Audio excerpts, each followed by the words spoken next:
Snack mas, snack. Ayo, bangun. Saya diberi amanah oleh Ustaz Adi menyampaikan tentang strategi pembelajaran di perguruan tinggi. S1 itu paling cepat 3,5 tahun di Indonesia.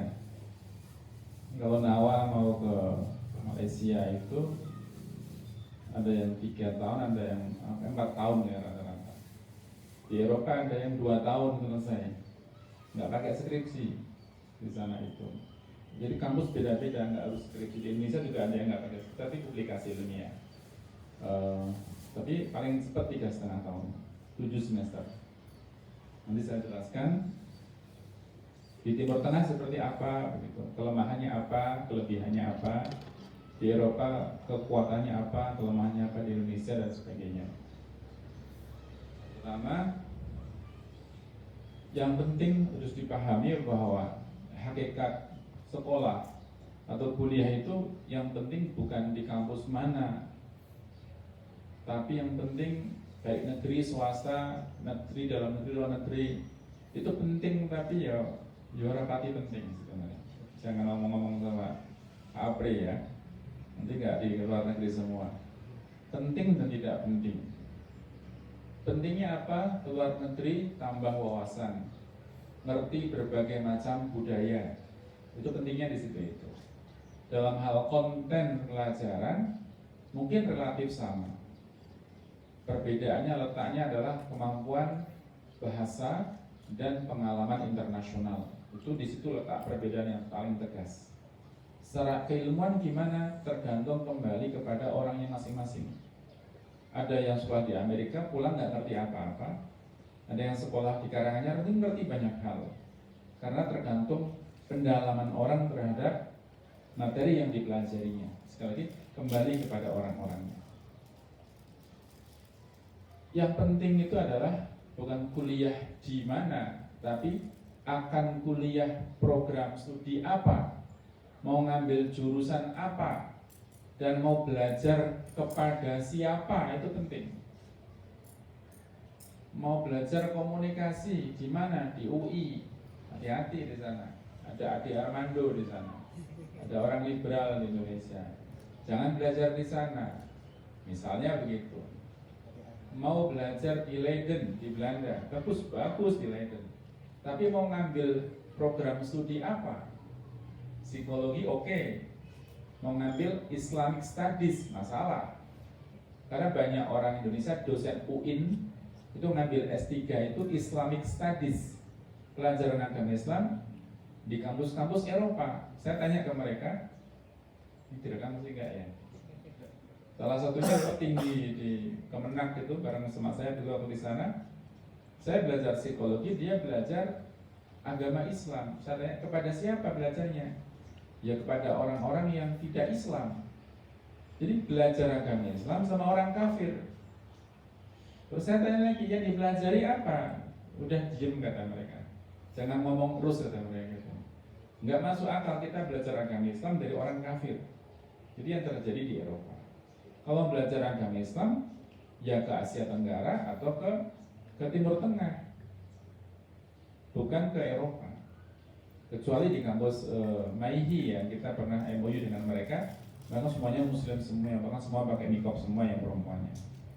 Jadi penting, mau kuliah program studi apa, mau belajar atau mau berguru kepada siapa, itu penting. Nah setiap ilmu itu penting, mau ilmu apapun itu penting. Mau ilmu tanah, mau ilmu tanaman, program studi yang paling nggak laku apa? Apa Pak? Yang menurutmu yang paling orang sukai? Apa? Ilmu fisika? Fisika banyak. Budaya. Apa? Budaya. Budaya banyak. Apa? Kehutanan Jokowi loh. Apa yang kira-kira kalau meremeh ke tombol? Di UI ada. Apa? Nah, perkapalan. Banyak perkapalan. Hah? MIPA banyak yang suka. Ada yang enggak?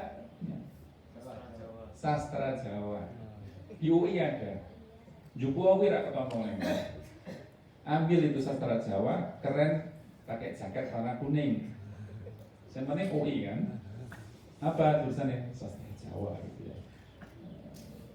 Tapi apakah itu jelek? Kalau kita expert di bidang itu ya bagus. Kalau ada orang butuh seorang sastrawan Jawa, mesti merujuk kepada orang itu. Yang penting apapun yang itu, meskipun itu nggak populer ilmu itu, tapi kalau kita itu gulawentah apa maksudnya? Menggali sangat dalam lah di bidang itu, maka kita akan menjadi orang yang expert di bidang itu, orang yang ahli di bidang itu. Kuliah di perguruan tinggi beda dengan di sekolah menengah. Tapi ini sudah pada pinter ya, saya ngomongin dicatetin. Kan kayak kuliah kan kayak gini. Saya tuh di UMS kalau ngajar semester 1, semester 2 domblongo gitu ya. Padahal itu penting-penting pada diem ini. Saya bilang, ayo catet. Yang ini nggak usah. Gitu. Jadi nggak keren. Harusnya punya inisiatif mana yang penting, mana yang kurang penting.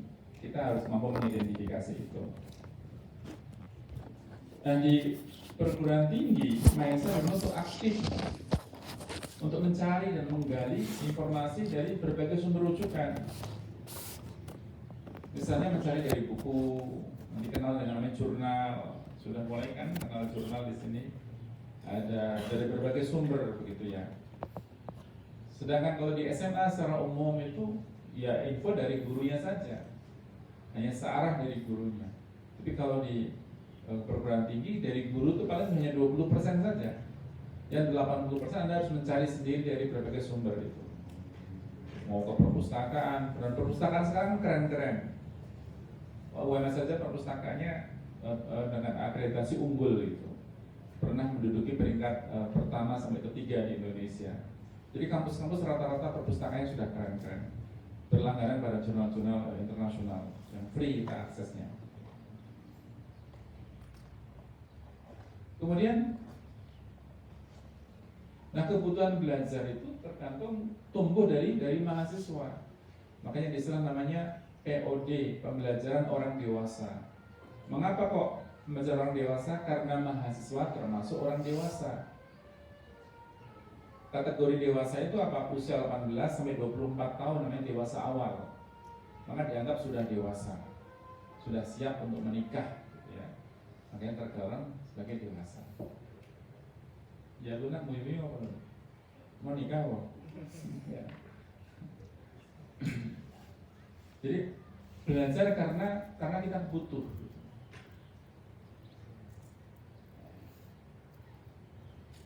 Sekarang psikososial mahasiswa. Di tahun awal ini yang tahun berat biasanya, tahun-tahun awal. Pertama, kuliah di mana dulu? Di dalam negeri, di luar negeri. Di luar negerinya di mana dulu? Di Cina misalnya, berat di sana. Harus cari toko yang orangnya pakai jilbab. Harus ada kata-kata halal, harus berat. Di Eropa juga sama. Kita harus cari toko-toko orang Asia. Harus masak sendiri kadang-kadang. Tokonya milik Turki itu lebih steril, lebih terjaga daripada toko-toko umum. Tidak setiap warung makan kita bisa masuk. Tidak setiap lauknya ayam kita bisa makan. Kalau di Indonesia kan masuk apapun kan halal semua. Tak pernah kita bertanya ini disembelih apa atau bu gitu. Semua sudah disembelih semua. Dan kita husnudzon warung-warung di Indonesia semuanya halal. Tapi di luar negeri nggak bisa seperti itu. Jadi orang yang kritis belanja di kayak Indomaret itu ya kita ceki apa isinya, apa saja, kandungannya apa saja. Jadi orang yang kritis kalau di sana. Kemudian di tahun awal itu kita akan menyesuaikan diri dengan sistem belajar di perguruan tinggi yang berbeda cukup signifikan ya dengan belajar di SMA. Di perguruan tinggi ini juga berbeda-beda. Perguruan tinggi itu kalau saya lihat ada 3 kategori di Indonesia. Perguruan tinggi tipe atas seperti peringkat pertama, kedua, tiga itu selalu di antara 3 ini, yaitu ada UI, UGM, ITB itu di antara 3 itu. Tapi kebanyakan UI, UGM itu 1, 2, 1, 2, ITB bisa ranking 3. Kemudian ranking 4-nya UNER. Ranking 5 itu kalau nggak salah mana? IPB ya, sekitar IPB. 6 itu sekitar kalau nggak salah Undip, Unpad. UNS itu dulu sama UMS 11-12 di angka 11-12, benar-benar 11 dan 12 begitu. Sekarang UNS sudah mulai masuk di ranah 10 besar sekarang ini. Kemudian ini yang negeri-negeri kemarin. Meskipun 10 besar itu negeri, tapi ada beberapa swasta di dalamnya juga. Jadi jangan dikira swasta itu mesti kalah dengan negeri, belum tentu. Negerinya apa dulu, swastanya apa dulu. Nggak selalu semua swasta itu kalah dengan negeri. Apakah swasta itu lebih mahal daripada negeri? Belum tentu juga. Bahkan sekarang UKT itu sedang didemo besar-besaran bahwa negeri itu lebih mahal daripada di swasta. Kemudian kita belajar sistemnya. Nanti ketika masuk di kampus nanti ada strategi belajar supaya cepat lulus, bagaimana caranya. Sekali lagi setiap kampus strateginya beda-beda, tergantung kampusnya di mana dulu, mau dalam negeri atau luar negeri.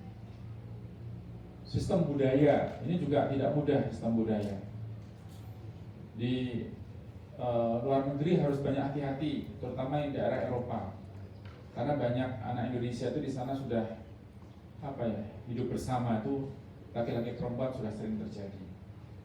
Hafalannya sama dari IBS itu bisa hilang gitu kalau di sana. Yang ada mau di sini ke pacaran sama, ya seperti itulah yang terjadi.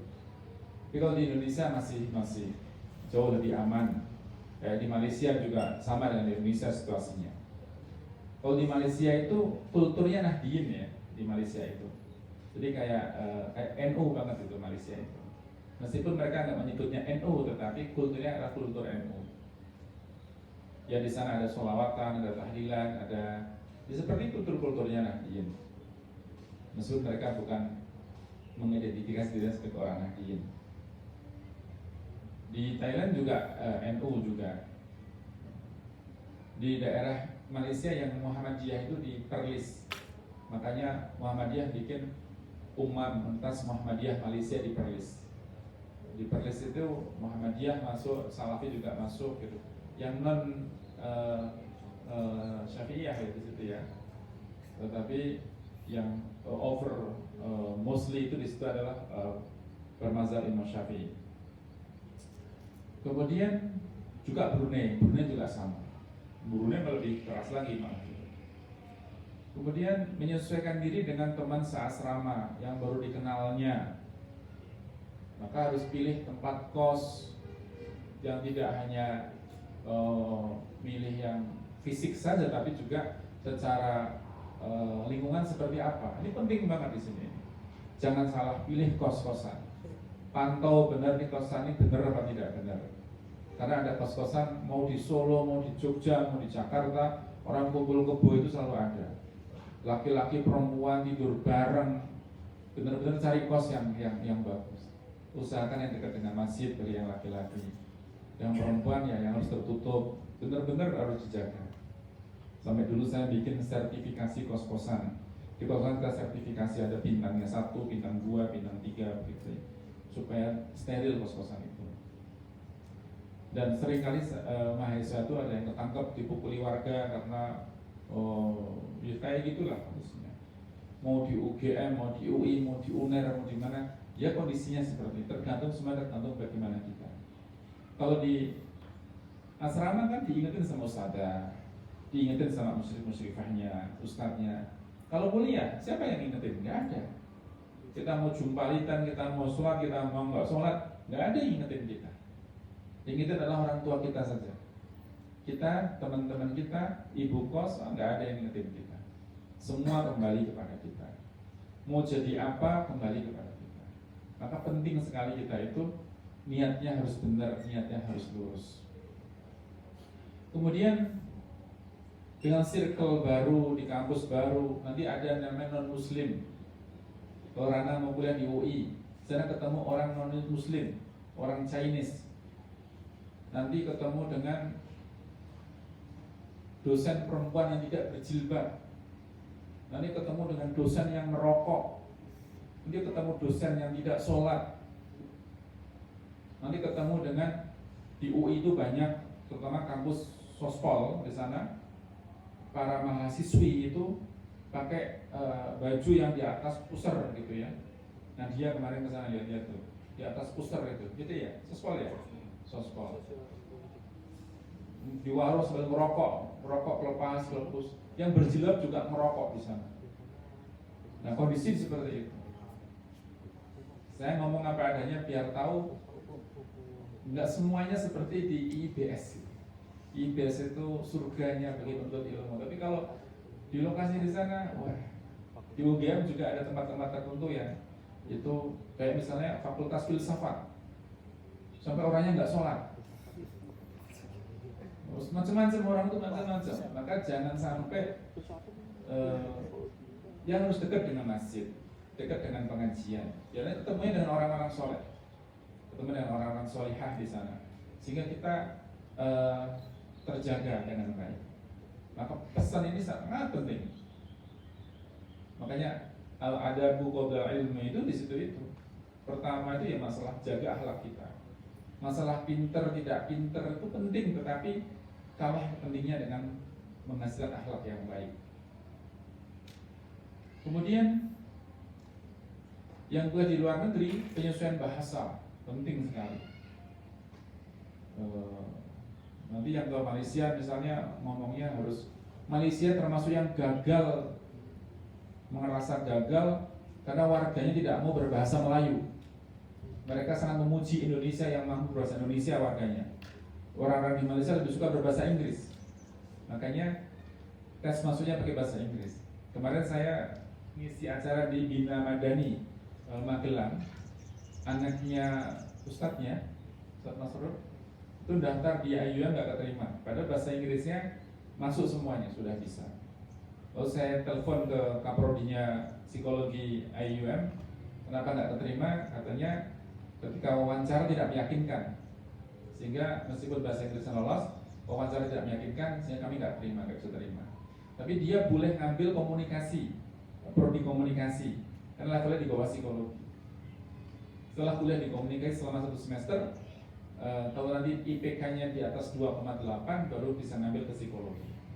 Saya nggak tahu sistem di sana, mau saya telepon lagi, maksudnya seperti apa. Nah ini masih usaha lagi. Ini masalah bahasa, dan orang-orang di sana SD, SMP, SMA itu sudah berbahasa Inggris, apalagi di perguruan tinggi. Cuman jeleknya nggak bisa berbahasa Melayu akhirnya mereka. Kalau kita kan saking cintanya sama bahasa Indonesia kan, bahasa Indonesia terus menerus begitu, sehingga kita mahir gitu. Ada plus minusnya. Kemudian makanan di Malaysia relatif hampir sama dengan Indonesia. Di sana banyak masakan Indonesia. Kalau dari Solo ke Jogja ke Semarang relatif sama ilatnya gitu ya, nggak begitu, lidah kita nggak begitu susah. Orang Kendari juga menyesuaikan mudah ya Pak ya, kadang manis gitu aja, hal-hal yang nggak begitu signifikan. Kemudian harga barang di luar negeri melambung tinggi, tapi nggak apa-apa kalau di IBS sih beres kalau masalah harga gitu ya. Nggak usah dikalkulasi ke Indonesia. Kalau saya dulu ya tak hitung ini berapa rupiah gitu ya. Jadi kalau mahal ya, ini Nadia nggak jajan kalau saya gitu. Kemudian harus punya kemampuan mengidentifikasi masalah. Masalahnya itu apa? Mengapa demikian? Ini saya sakit karena apa? Sakit yang ngurusi sendiri ya apa sendiri itu ketika kuliah. Dan sekarang sangat marak masalah LGBT. Hati-hati bener LGBT ini. Yang laki-laki itu fitnahnya sangat besar LGBT. Tergantung kita bergaul dengan siapa. Mau kampus dimanapun. Di UGM itu kemarin ada di teknik muncul LGBT. Sampai dekannya membuat surat edaran melarang LGBT. Ditegur sama rektornya. Rektornya malah negur dekan yang beredaran melarang LGBT. Jadi kampus itu semakin tinggi itu goyangnya semakin kencang. Yang goyang rektornya sendiri, dekannya sendiri. Nah, perlu manajemen diri. Kapan mau lulus? Ketika semester awal, kita perlu membuat ada berapa mata kuliah, ada 10 mata kuliah. Mata kuliah statistik misalnya, ini sulit misalnya. Kita bikin targetnya misalnya B. Mata kuliah ini kepribadian, targetnya A. Targetnya A. Sebesar apa target kita, sebegitulah usaha kita nanti. Maka kita di awal semester sudah merencanakan, saya akan punya indeks prestasi semester itu berapa? 3,5 misalnya. Nanti kita cocokkan dengan hasil ketika ujian akhir semester. Sama apakah tidak? Mengapa sama, mengapa tidak? Kita evaluasi, kita identifikasi kesalahan kita apa, kekurangan kita apa. Jadi masing-masing kita di awal semester harus bikin mata kuliah ada berapa, diberi nilai sendiri oleh kita, yang kasih nilai kita. Tempelkan di tembok. Dan setiap hari kita akan melihat seperti itu, maka kita akan berupaya keras supaya mendapatkan nilai-nilai tersebut. Kata Pak Adi, maka akan cepat selesai kalau seperti itu. Kalau perlu nggak usah ada yang remedi. Remedi itu berarti ngulang tahun depan, kuliah dengan adik kelas. Jadi kalau kuliah itu kan lulusnya tidak harus bareng, lulusnya bisa sendiri-sendiri. Masuknya bareng, lulusnya bisa beda-beda. Kalau nggak lulus berarti ngulang tahun depan kuliah dengan adik kelas. Kalau IPK-nya tinggi nanti bisa kuliah semester depan dengan kakak kelas. Nah, tergantung bagaimana strategi kita. Kemudian sistem kuliah. Ini tergantung program studinya. Ada program studi dan tergantung kuliahnya di mana juga. Ada yang tugasnya itu nggak ada tugas, nggak ada PR. Ada yang tugasnya banyak. Kayak kedokteran itu tugasnya banyak. Kuliah di kedokteran itu rata-rata sistemnya sama. Kuliah seperti ini, mahasiswa wajib meresum omongan dari si dosen dan dikumpulkan besok pagi. Padahal seharian kuliahnya dari pagi sampai sore, dia meresum terus. Sampai malam diresum lagi, besoknya dikumpulkan tiap hari sampai dia lulus. Sekitar 3,5 tahun sampai 4 tahun. Tapi kuliah di tempat yang lain, kayak prodi yang lain, relatif kita santai. Nggak ada resum, nggak ada apa, yang penting kita ngerti. Tapi dosen itu nggak seperti guru. Mau masuk ya terserah, nggak masuk terserah, itu dosen. Kalau guru ditanyakan kenapa nggak masuk, sakit apa, siapa yang dekat, itu guru. Kalau dosen nggak ada seperti itu. Dosen itu nggak masuk, oh ya sudah. Yang penting nggak melebihi 3 kali, lebih 3 kali, bahwa itu sakit, bahwa itu apa, dianggap nggak masuk dan tidak bisa lulus mata kuliah itu. Itu seperti itu di perguruan tinggi. Kemudian jangan melakukan prokrastinasi, jangan nunda-nunda, nggak ada yang ngingetin, nggak ada yang bilangin, ditunda-tunda terus lama jadi numpuk, tahu-tahu nggak tercapai, nggak sanggup diselesaikan. Sistem kuliahnya rata-rata pakai ceramah, lalu diskusi, ada diskusi kelompok, ada yang ditungguin asisten, ada yang langsung dosennya, ada yang penugasan. Sistemnya ada blok dan non-blok. Non-blok itu ya ceramah yang diskusikan itu satu mata kuliah diajar oleh satu dosen atau 2 dosen. Tapi kalau blok itu adalah beberapa mata kuliah dijadikan satu dalam satu semester, diajar oleh berbagai macam dosen. Misalnya gimana caranya ya? Dan kalau yang non-blok itu setiap seminggu kita mesti ketemu sekali. Tapi kalau yang blok itu kita belum tentu ketemu seminggu sekali. Ya pas pelajaran saya aja saya ngajar, besoknya diganti oleh orang lain lagi sampai 1 semester. Tapi kalau yang non blok ya seperti biasa, ketemu seminggu sekali, lebih teratur. Untuk di Indonesia pertemuannya itu satu mata kuliah 14 kali pertemuan minimal. Jadi 14 minggu. Berarti seminggunya berapa saat? 3 bulan, setelah 3 bulan setengah kuliah itu. Per semesternya 3 bulan setengah. Sebentar ya sebenarnya. Di tengah-tengahnya ada UTS 2 minggu, di akhirnya ada UAS 2 minggu. Jadi 3 bulan setengah ditambah sebulan, 4 bulan setengah. Yang sebulan setengahnya biar 6 bulan itu adalah relatif libur, kegiatan-kegiatan yang lain, nggak penuh sebagaimana di SMA. Jadi kuliah intinya itu 3 bulan setengah, 14 semester. Boleh dosen nambah sampai 14 kali pertemuan, boleh nambah sampai 15 kali pertemuan dengan disebut, tapi relatif dosen nggak mau terlalu banyak masuk biasanya. Nah, dalam sepekan kuliah itu biasanya hanya 5 hari. Ada kampus-kampus swasta tertentu, kampus-kampus kecil-kecil kayak di Indonesia, di Solo itu Pratama Mulia, Eropa ada Unisri, ada Usahid. Kampus-kampus kecil itu mereka ada yang bukan namanya kelas karyawan, masuknya kalau malam atau akhir pekan, yaitu Jumat dan Sabtu. Itu kelas-kelas karyawan. Kelas karyawan itu nggak enak banget, nggak bisa berkembang di situ nanti untuk yang fresh graduate.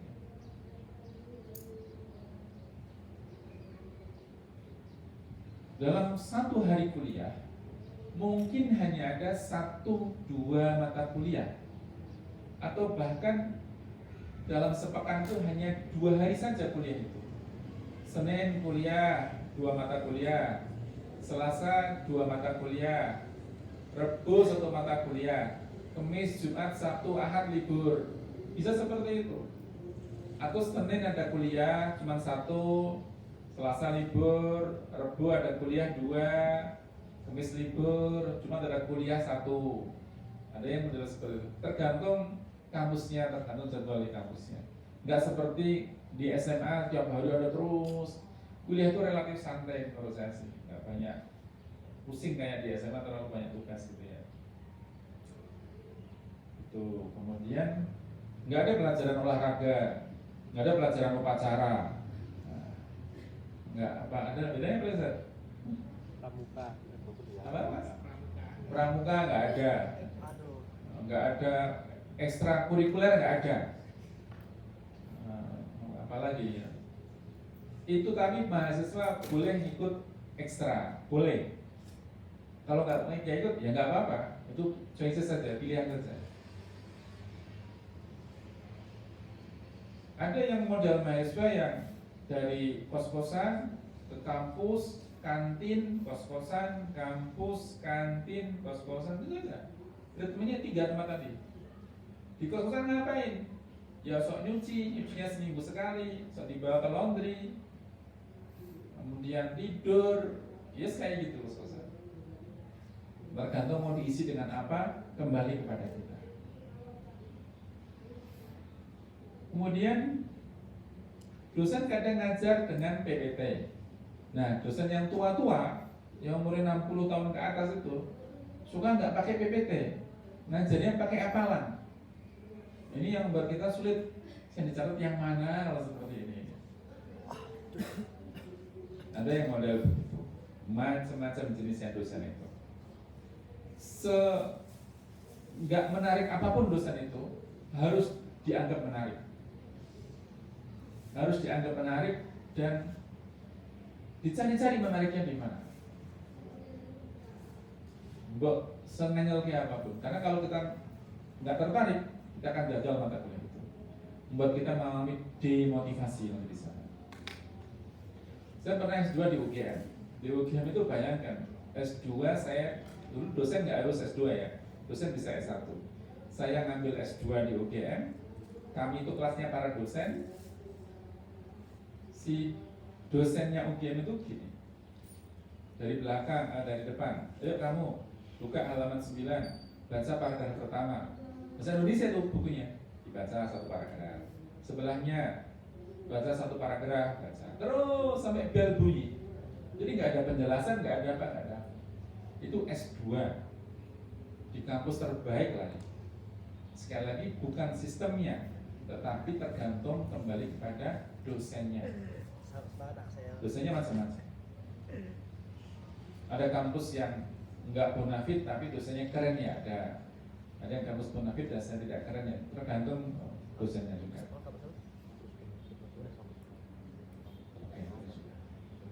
Kemudian SKS, Satuan Kredit Semester. Kalau mahasiswa nyebutnya sistem kebut semalam gitu ya. Belajarnya dikebut semalam aja. Biasanya di tahun pertama semester 1 dan 2 sistemnya paket. Paket artinya di semester 1 ngambilnya satu angkatan itu sama saja, satu prodi, satu angkatan sama ngambilnya. Mata kuliahnya sama, kelasnya sama. Di semester kedua juga paketan lagi, kelasnya sama, mata kuliahnya sama. Nah, di semester ketiga Anda mau ngambil berapa mata kuliah tergantung indeks prestasi semesternya, tergantung nilai rata-rata di semester kedua. Kalau nilai rata-rata yang di atas 3,5 atau di atas 3,25 itu biasanya mereka bisa mengambil 24 SKS. Ini sistem di Indonesia ya, 24 SKS. Maka kalau dia IPK-nya, IP semesternya 3,5 terus, atau 3,7, 3,8, maka dia akan bisa selesai dalam 3,5 tahun tanpa remedi. Tapi ada juga mahasiswa yang IPK-nya 2,5, 2,0, remedi lagi. Ini belum tentu bodoh. Mungkin strateginya yang salah. Kalau strategi salah, kuliah bisa terbengkalai.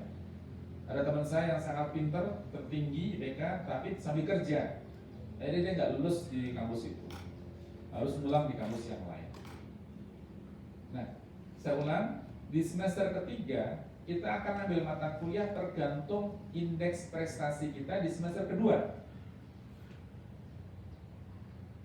Bisa saja ketika kita ngambil kuliah di semester ketiga itu, semester 3 itu hanya nawarkan 5 mata kuliah.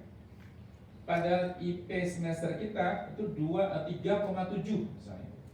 Kita bisa mengambil 24 SKS. Padahal semester 3 hanya menawarkan 5 mata kuliah. Dengan 24 SKS kita bisa mengambil misalnya 7 mata kuliah.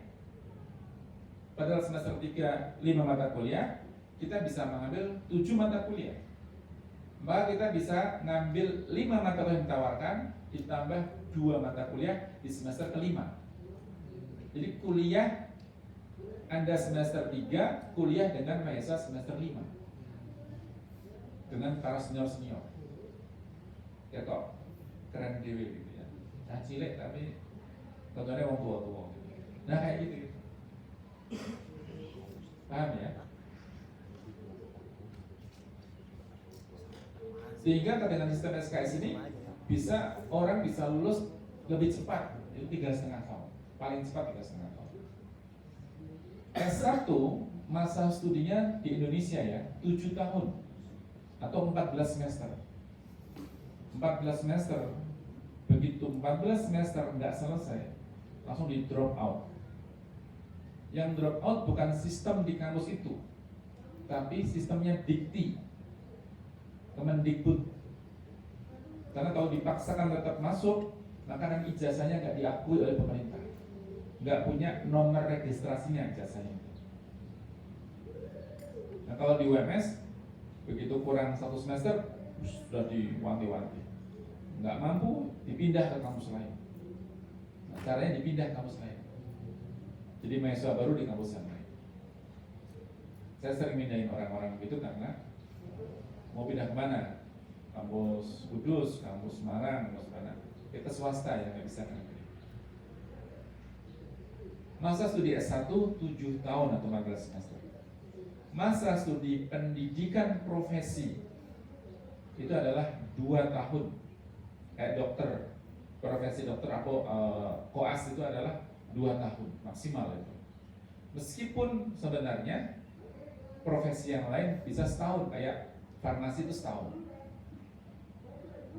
Kalau psikologi setahun setengah, di antara farmasi dan kedokteran.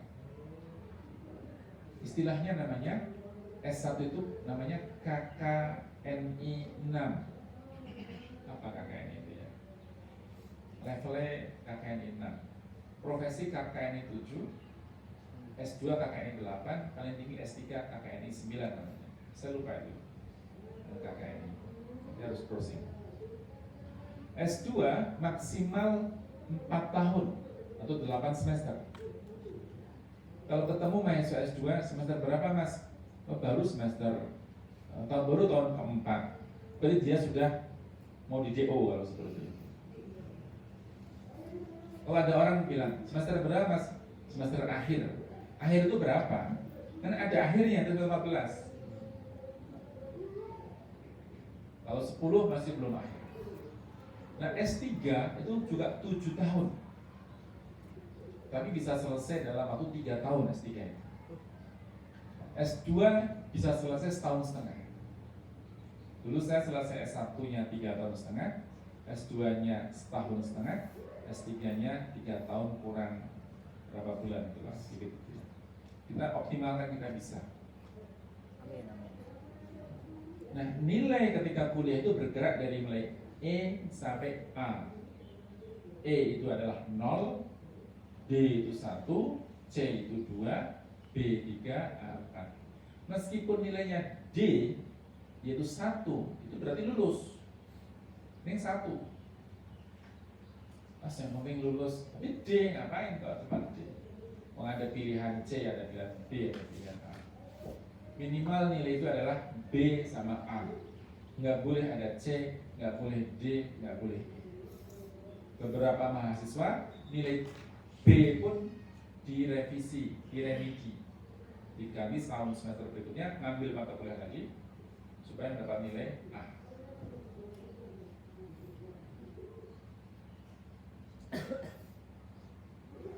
Berikutnya buka wawasan, banyak baca, main ke perpustakaan, main ke rumahnya teman, diskusi, jangan di kos terus-terusan. Orang-orang hebat itu banyak berinteraksi, banyak bergaul. Paksakan diri untuk aktif bertanya dan memberikan tanggapan saat di kelas. Ada pertanyaan, maju. Biar apa? Biar dikenal sama dosennya. Dikenal dosen itu poin. Nanti bisa mendapatkan privilege kita, bisa mendapatkan nilai lebih. Karena termasuk di antara dosen-dosen itu adalah memberi nilai karena dia aktif bertanya, aktif menjawab. Tapi ingat pertanyaan yang mestinya yang produktif, pertanyaan-pertanyaan yang receh-receh. Tapi kita bisa menyiapkan dari rumah untuk bertanya kepada dosen di kelas.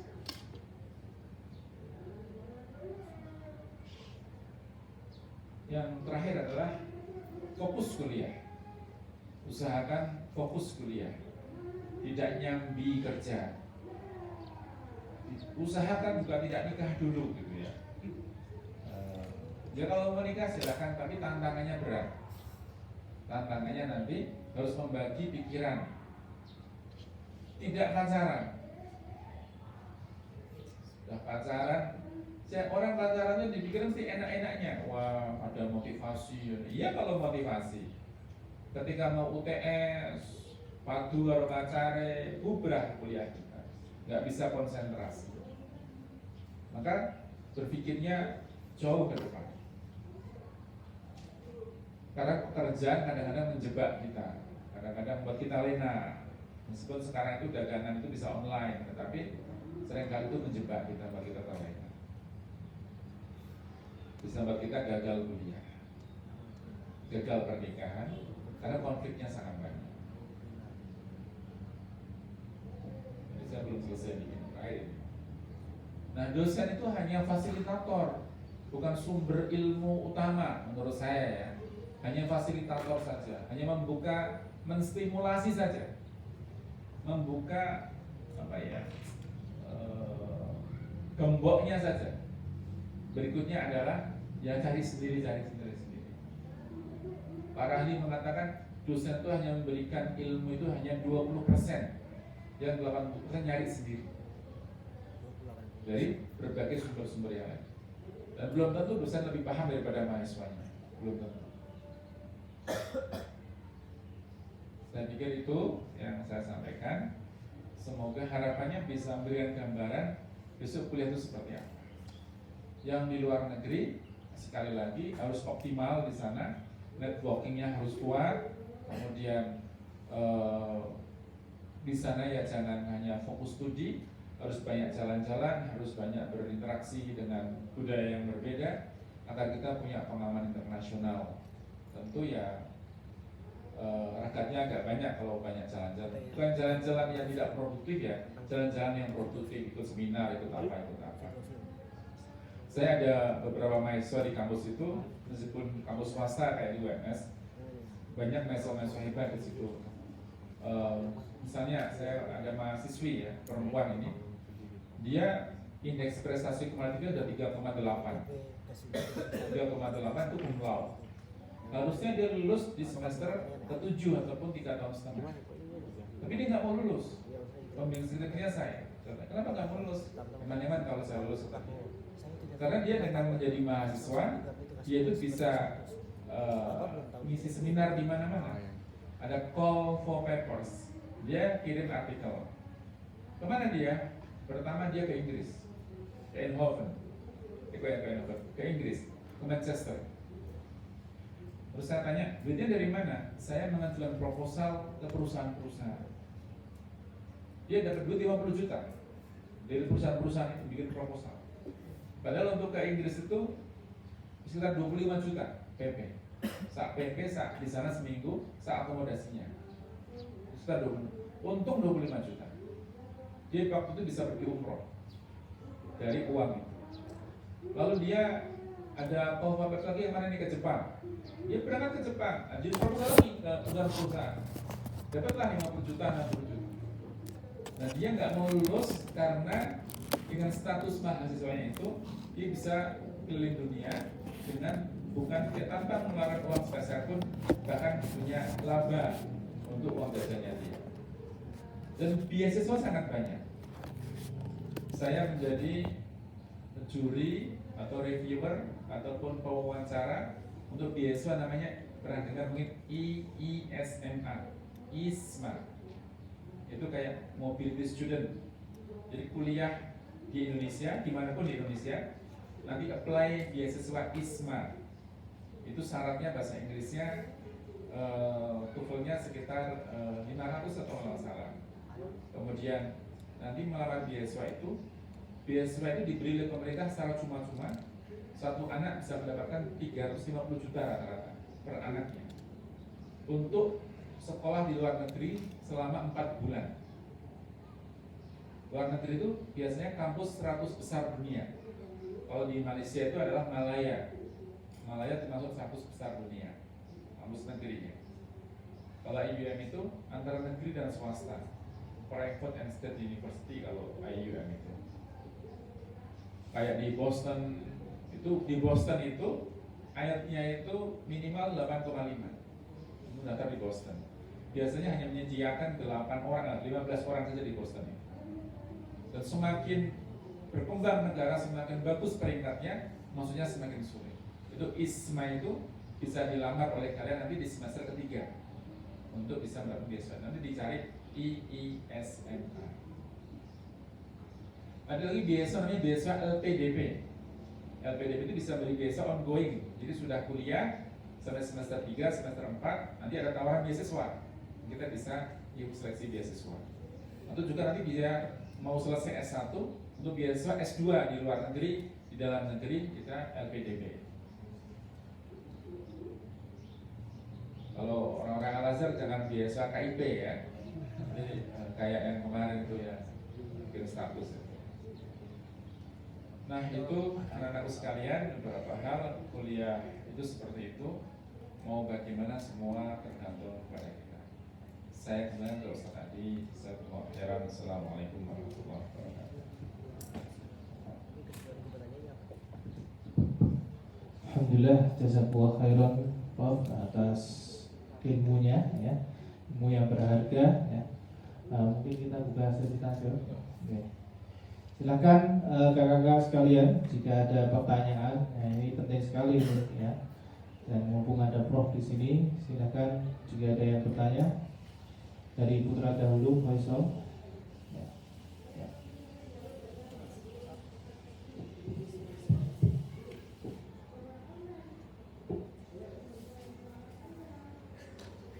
Bismillah. Prof, saya ingin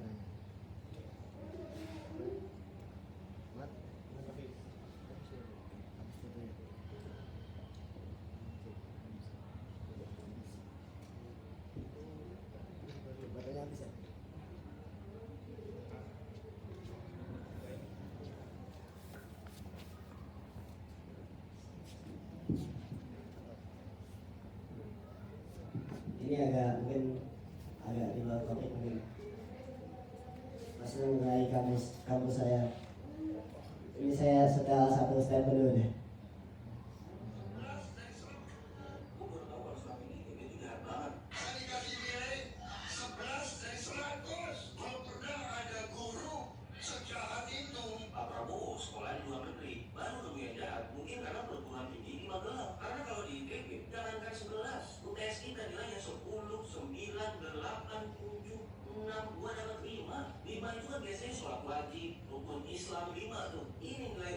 Maksimal 100, gue dikasih 5 udah kayak Pandawara bro. Abis dapat nilai jelek, gue langsung bersihin sampah di Sungai Cikapundung. Kalau 11 dari 100 udah jahat, berarti kalau 5 dari 100, 11 dibagi 5, ITB 2 kali lebih jahat. Yang lebih parah nih ya, jurusan lain di ITB paling nilai dipajang di tembok ratapan, diratapi sesama mahasiswa. Teknik perminakan dipajang di Twitter, diratapi seluruh umat manusia. Bukan dari 5, masih mending. Ada yang 2,5, capresnya 3 loh. Kalau cawapres baru 2,5. Soalnya satu lagi anak bawang. Ada juga yang dikasih 1, ya Allah. Mau nyanyiin Tuhan yang Maha Esa apa gimana 1? Kalau 11 dari 100 jahat, 1 berarti 11 dibagi 1. ITB 11 kali lebih jahat. Bahkan ada yang UTS dikasih 0. Kalau nggak ikut ujian kan gini, ini ngerjain dikasih 0. 11 dibagi 0 ini gimana? Saking jahatnya ITB sampai tidak terdefinisikan lagi. Gue baru tahu maksudnya. Pertanyaannya? Jadi saya ngobrol sama Pak Gantang tentang soal itu yang beliau kan kuliah di ITB gitu. Katanya kamu kuat gitu katanya di ITB ya kayak gitu lah. Dikasih nilai mereka tuh kata emang dari orang ITB itu emang dosennya tuh paling jujur gitu kalau kasih nilai gitu. Dikasih ya 3 dari 50 ya 35 dari 50 gitu, nggak dikasih nilai tambahan gitu. Terus bagaimana kita biar bisa survive gitu kayak di kehidupan kayak gitu? Iya, dosen juga manusia. Manusia itu harus disentuh sisi-sisi kemanusiaannya. Waktu saya kuliah S3 di Belanda itu, saya banyak cari muka ke dosen itu. Gitu. Jadi dia tak lihat minumnya kopi apa, gitu. Oh cappuccino apa, tak lihatin gitu. Oke. Terus kalau pagi saya ketuk ruangan, terus silakan gitu. Saya bawain kopi, gitu ya. Tarik muka saya. Kemudian suatu ketika saya ketok pintunya. Saya bilang, saya nggak bisa terima orang, saya lagi sibuk. Enggak, ini saya hanya memberi kopi saja. Kopinya sudah yang saya enggak, ya kopinya bapak lah ini, tak kasih lagi. Jadi muka saya dihafalin, cari muka dulu kita itu, biar muka enggak apa. Nah itu penting, gitu. Sisi manusia kita sentuh. Dari situlah kita belajar. Saya tuh kalau datang ke sana, kalau oleh-oleh, itu beli apa gitu. Sampai dia bilang, harusnya kamu nggak perlu seperti ini. Kamu harus baik seperti ini. Oh enggak, ini kewajiban saya. Padahal dia ngarep sesuatu yang lain gitu. Biar dibantu, biar di apa gitu. Jadi kita pintar-pintar menitipkan diri kita ke orang lain. Nah, jadi kita yang mendahului, kita sebelumnya kita dengan Muslim, kita coba tersenyum, ramah di depan dia. Biar muka kita dihafalin sama dia. Ramah si yang ini gitu. Nah, ikhtiar kita tetap ikhtiar belajar sungguh-sungguh, tapi ada ikhtiar lain sifatnya sosial, yang itu kita pun bisa kita tempuh. Tapi jangan terlalu lebay gitu ya, di depan banyak orang. Tapi kita ingin dikenal sebagai orang yang baik. Sisi itu perlu digunakan. Meskipun kadang-kadang hasilnya tidak seperti yang kita harapkan. Ada orang-orang yang malah jijik sama kita karena kita seperti itu mungkin aja. Sana nggak lebay-lebay banget.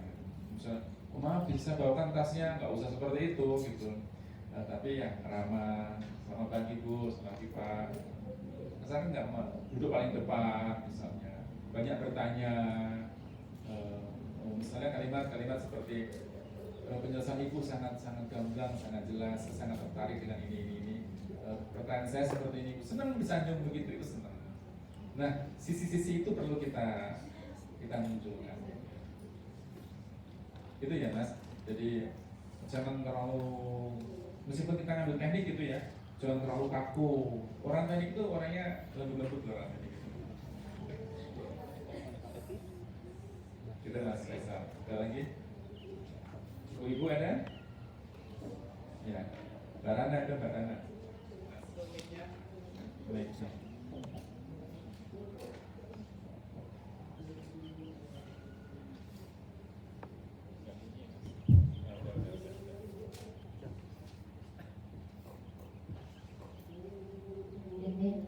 Jadi kan tadi dibilang kalau misalnya di semester 2-nya IPS kita bisa mencukupi untuk ngambil banyak SKS di semester 3 gitu. Kalau misalnya kita udah dapet nih apa sih SKS lebih banyak lah di semester 3-nya itu, terus ada satu mata kuliah yang gagal atau remedi. Nah itu kita kan berarti harus ngulang ya di semester 4-nya. Nah itu apa di semester 4-nya kita masih bisa dapat kesempatan untuk ngejar SKS lebih banyak lagi gitu. Ya. Jadi keluarnya bisa di semester 4 atau pas kita di semester 5. Jadi kita nanti ngulangnya bareng dengan mahasiswa semester 3. Adik kelas kan penerimaan mahasiswa kan setahun sekali. Kadang-kadang mata kuliah itu ada yang mata kuliah yang keluarnya tiap semester, ada yang keluarnya setahun sekali. Nah kita kalau mata kuliah itu hanya keluarnya setahun sekali, ya nanti kita ngulang semester tahun depan. Kalau indeks prestasi semester kita itu lebih, jangan nunda-nunda untuk langsung diulang aja. Kan nanti di semester ke-6 atau ke-7 kita sudah selesai sampai 100 SKS. Pada S1 itu 140-an SKS, terus sudah 120 SKS, hanya kurang 1 semester aja. Mau ngulang berapa itu naiknya itu cuma dikit sekali, karena persentasenya sangat-sangat itu. Ada kampus-kampus seperti di UNAIR. UNAIR itu kampus itu SKS-nya besar-besar. Satu mata kuliah itu SKS-nya ada yang 8, 6. 6 itu artinya apa? Ya 6 jam kuliahnya. Dari pagi sampai zuhur gitu ya. Ada dari jam 9 ke jam 3. Ada 8 SKS. Itu sekali nggak lulus menurunkan rata-rata IP di semester itu. Kalau sekali dapat nilai A langsung naikkan, dapat nilai C langsung drop gitu. Pertaruhannya besar dengan SKS yang besar. Keuntungannya apa? Cepat selesai SKS-nya gede-gede. Tapi kalau jatuhnya apa? Gitu, sakit banget. Nah, maka Mbak Rana nanti harus sekali lagi ya, itu hanya gambaran umum ya. Artinya setiap kampus nanti apakah di semester ketiga itu beda-beda. Ada yang semester 2, S1 biasanya paket. Semester kedua itu bisa paket, bisa tidak, tergantung kampusnya. Itu nggak ada aturan baku dari pemerintah. Kembali semua pada kampusnya masing-masing. Bahkan kadang-kadang di satu kampus saja beda program studi bisa berbeda kok. Kampus itu begitu mandiri dan nggak ada ujian nasional kan nggak ada di kampus itu. Semua soal yang bikin dosennya sendiri-sendiri. Yang bikin ya saya sendiri, bikin suka-suka saya. Paling berat tuh kalau esai, textbooknya tebel-tebel, soalnya hanya 1, coba bayangin. Soal hanya 1, soal hanya 2. Yang mau dipelajari yang bagian mana nggak ngerti. Karena diberi kisi-kisi, kadang nggak diberi kisi-kisi. Kalau checkpoint gampang, semua merata ada di tiap babnya itu ada. Itu Mbak Rana. Ada lagi?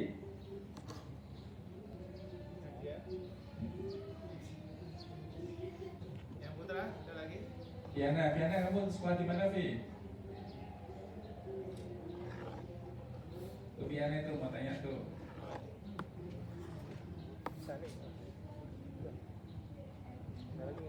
Start, ini ada Viana. Ayo. Cerita ke Prof. Rencana gimana?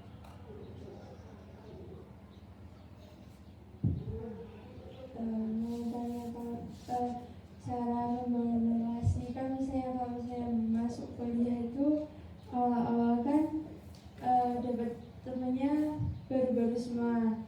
Terus kita masuk kelas kan masih belum yang benar-benar kenal satu sama lain.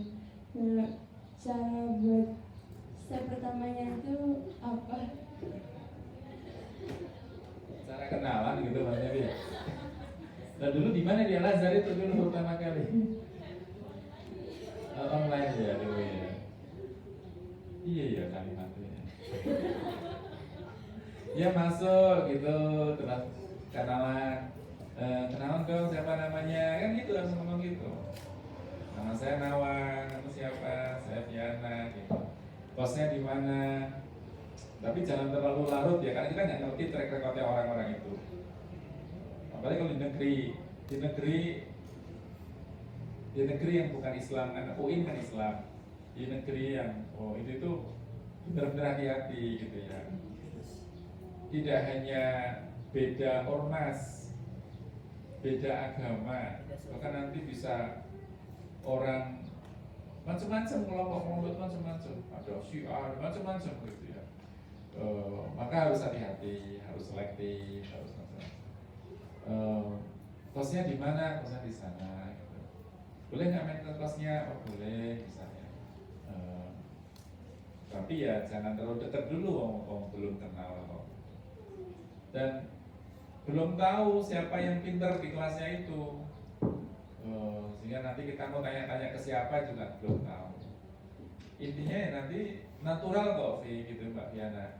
Itu kayak nanti akan kenal sendiri dengan mudah. Nggak usah.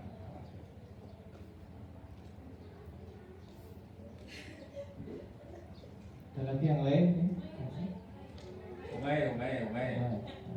Umay, suka ngeprank saya ini Umay. Ayo Umay. Umay kayak kaki ya Umay. Tapi kayak random aja sih. Wah. Indeks Scopus itu apa ya? Udah tanya Scopus.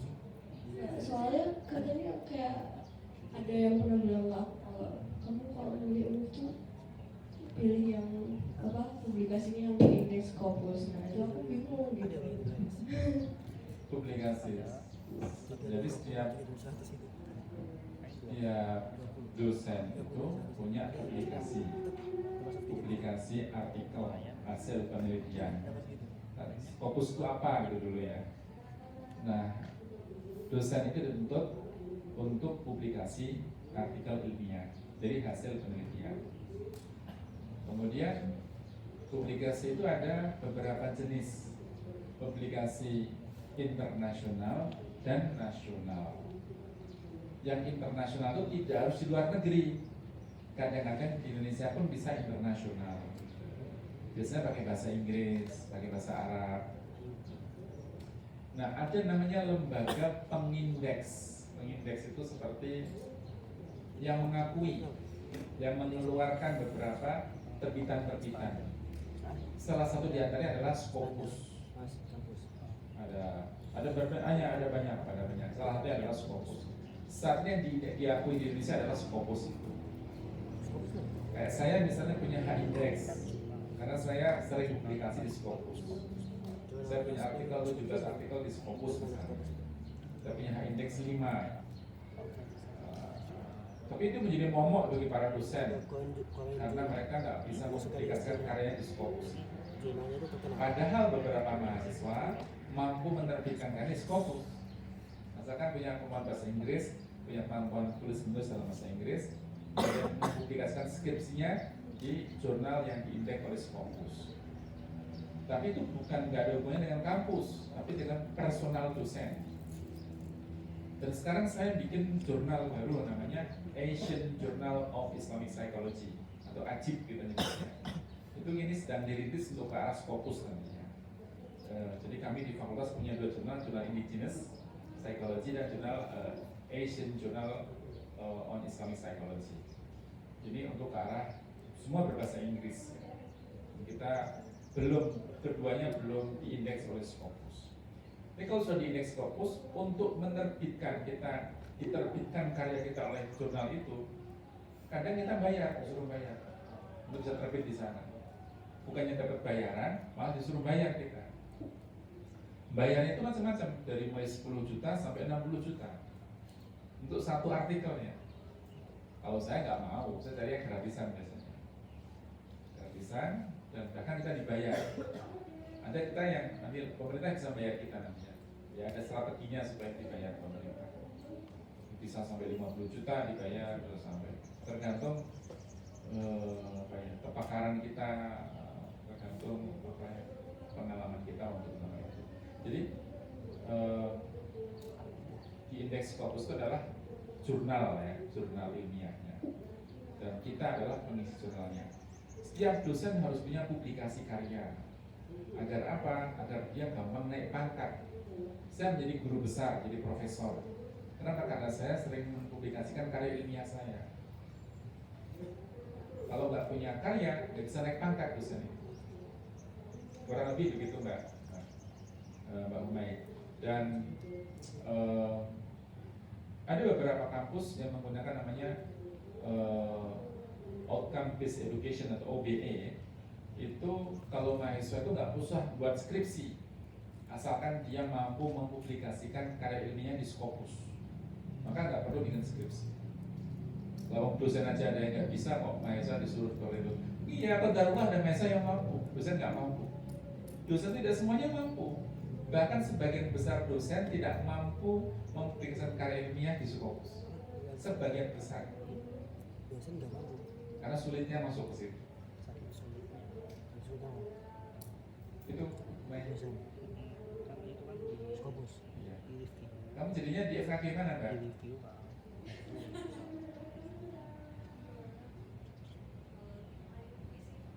Di IUP mana? UNS. UNER. Sudah daftar? Yang submit kan dibuat. Kan udah terima di mana? UMY ya? Se-Indonesia. Ini oh. Ada di review. Yang lain silakan. Ada lagi yang lain? Ya. Sudah terbayang ya gimana nanti kehidupan di kampus. Nanti beda-beda masing-masing kampus pastinya juga nggak sama ya. Namun tadi sudah terpetakan mungkin dari Prof tentang bagaimana sistem pembelajaran di kampus yang itu sangat beda sekali ya di SMA ya. Jadi antum sudah mulai harus dewasa, manajemen waktu ya. Yang putra ini, oh ya satu lagi Rifai, oke. Sudah keterima di FK Unpad Prof. Rifai.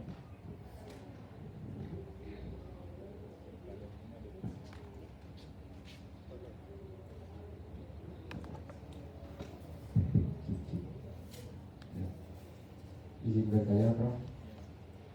Jadi saya sedikit menyinggung tentang yang tadi SKS atau Satuan Kredit Semester ya.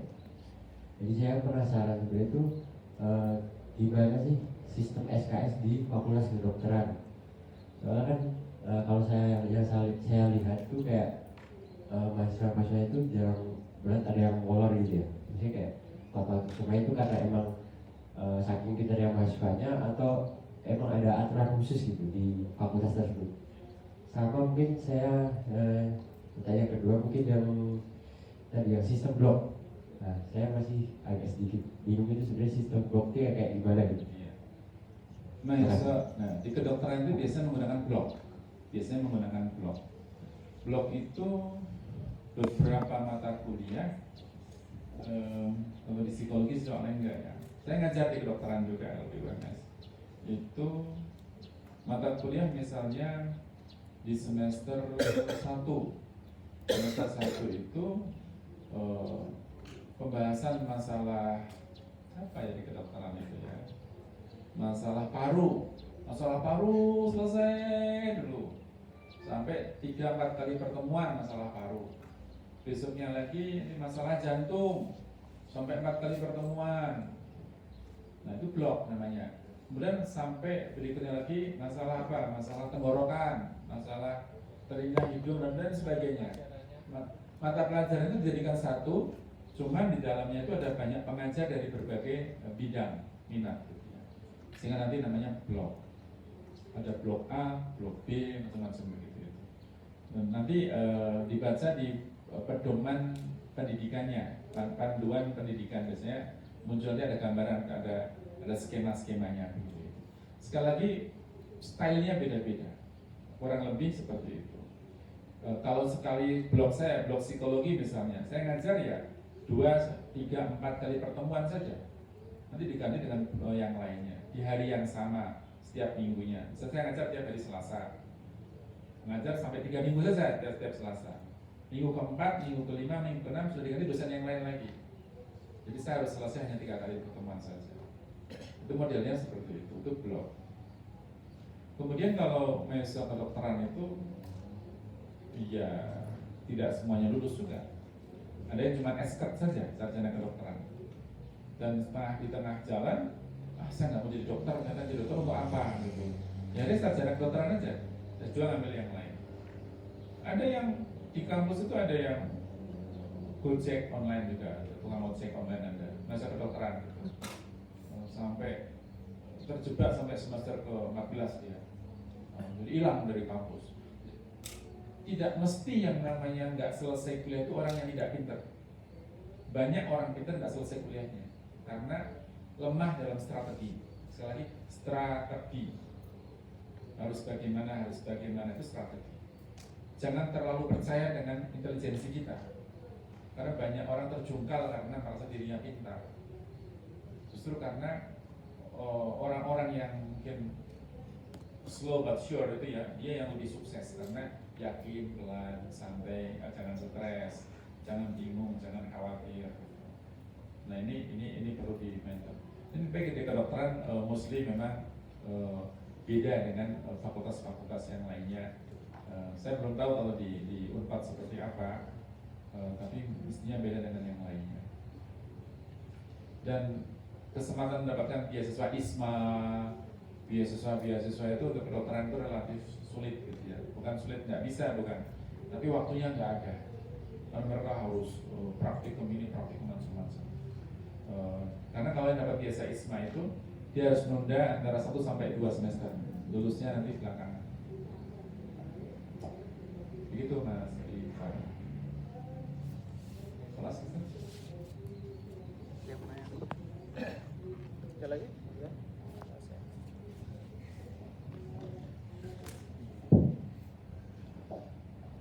Alhamdulillah kawan-kawan sekalian, ya, kita telah menyimak pemaparan materi terakhir dari Prof. Taufik, ya. Semoga materi ini bisa bermanfaat, memberikan manfaat bagi kita semua, ya. Semuanya siap untuk kuliah, ya.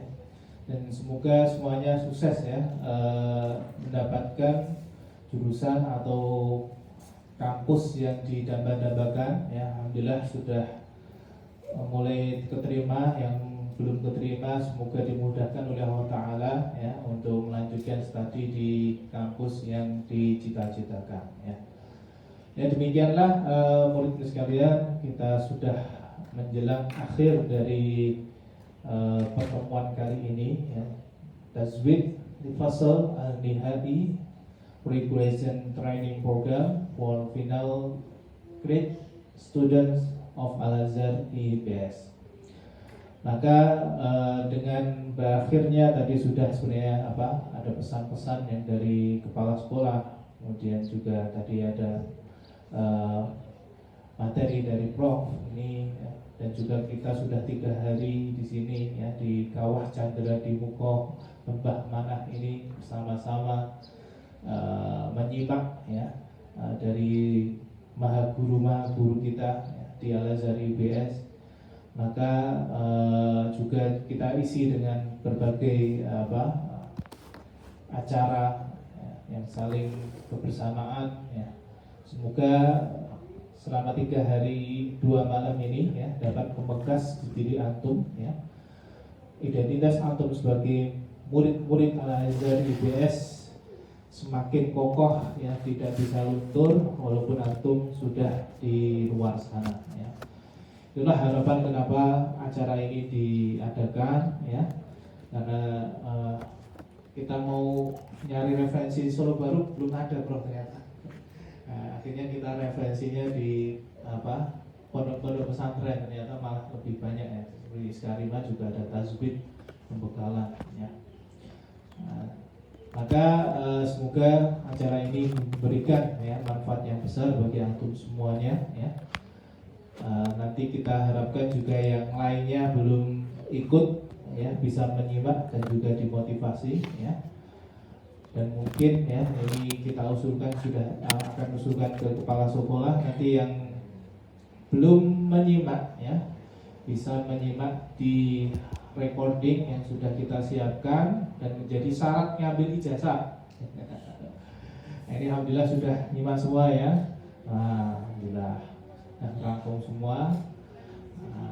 Biar kalau syarat akhir usaha kayaknya sulit ya. Kalau syarat ngambil ijazah itu bisa nanti sama wali kelasnya ya. Sebelum ngambil pokoknya sudah selesai salah satunya ini ya, materi tajwid sudah diperoleh semuanya ya. Biar karena kajian kemarin juga menyampaikan acara ini acara sakral sebenarnya kalau di pondok pesantren ya, nggak bisa izin dengan mudah. Nah, tadi juga sudah disampaikan Prof, kalau bisa nanti lebih awal lagi biar nggak banyak yang izin, karena memang kalau sudah di masa-masa ini sudah mulai apply untuk kampus-kampus ya. Ya demikian murid-murid sekalian ya, semoga 3 hari ini membekas diri antum, dan kami selaku panitia dan juga para guru-guru mohon maaf sebesar-besarnya ya selama 3 hari 2 bulan ini ya. 3 hari 2 bulan, 3 hari 2 malam. Dan insya Allah agenda kita yang pasti yaitu insya Allah akhir sana ya, akhir sana. Dan sebenarnya diusulkan wiyata bakti, namun nanti kita akan coba sampaikan untuk bentuknya seperti apa ya, karena sepertinya sudah mulai banyak yang izin untuk apply dan ngurus kampus selanjutnya ya. Nanti kita bentuknya apakah minimal pernah ngajar TPA di Firdaus atau gimana ya nanti. Atau ada usulan Prof, ini wiyata baktinya itu gimana nih ya? Ya karena kita pengen juga seperti kampus ya, jadi ada aktivitas akademik, belajar, penelitian ya dengan nulis jurnal dan lain sebagainya. Kemudian ada wiyata bakti, ya itu juga penting ya. Baik, anak-anak sekalian, demikian yang acara kali ini. Jazakumullah khairan atas kehadirannya semuanya ya. Semoga tetap solid ya, angkatan 1 ini setarta istilahnya Prof. Apa? Teratas ya, teratas. Masya Allah ya. Ini besok masih ketemu nggak nih kira-kira? Ya, betul ya. Nanti yang masih di ABS masih terfasilitasi ya. Masih di ABS masih ada yang sudah terima masih ya. Pak Sol masih ya.